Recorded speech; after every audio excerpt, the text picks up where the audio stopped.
ஏப்பா 2 இளந்தாரிப்பா இப்படி மலை மாதிரி உட்காந்துருக்கீங்களே, ஒரு பெரிய மனுஷன் நின்றுக்கே வரையா பார்த்துருந்து நீங்கள் இடம் தருவீங்களா நானும் பார்க்குறேங்க. பாருங்க, எட்ட மாட்டுது, பிடிக்க முடியல, வயசாகி போச்சப்பா.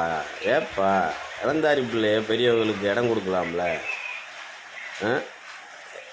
உங்கள் அப்பா மாதிரி உங்கள் தாத்தா மாதிரி வயசில் இருக்கும்ல, கொஞ்சமாவது பொறுப்பாக நடங்க தம்பி. பெரியவங்களை கண்டா கொஞ்சம் இடம் கொடுங்க. உங்களை பற்றி அவங்களும் உயர்வாக நினைப்பாங்க. பரவாயில்லையே, தம்பி வந்து நல்ல வயலாக இருக்கேன், நமக்கு போனோன்னு இடம் கொடுத்தேன் அப்படின்னு பெரியவங்களும் உங்களை மதிப்பாங்க. நம்ம மதித்தாதான் 4 பேர் நம்மளை மதிப்பாங்க. புரியுதுங்களா தம்பி? அதனால் இனிமேல் பஸ்ஸில் போகிறப்ப பெரியவங்க உங்களை விட வயசில் மூத்தவங்க இருந்தால் அவங்களுக்கு உட்காரதுக்கு இடம் கொடுங்க. உங்களுக்கும் மரியாதை கூடும்.